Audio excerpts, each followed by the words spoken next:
ইসলাম জঙ্গিবাদ সমর্থন কখনো করে নাই। ইসলাম জঙ্গিবাদের বিরুদ্ধে ছিল, বর্তমানে আছে।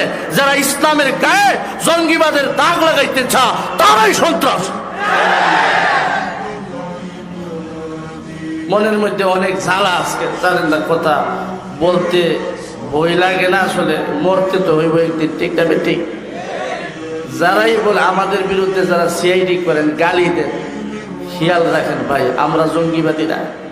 111 সরকার এই বাংলাদেশের মধ্যে ক্রস ফায়ার তো এখনো চলতেছে না?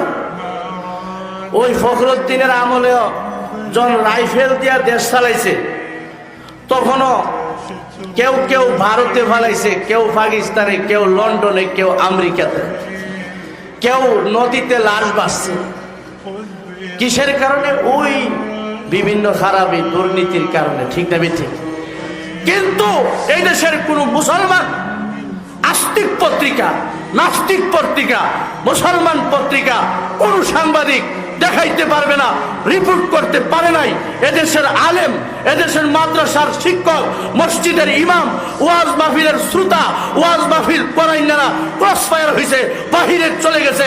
এই ফখরুদ্দিনের সরকার প্রমাণ করে এদেশের মুসলমান জঙ্গিবাদ না, দুর্নীতিবাদ না, ঠিক না?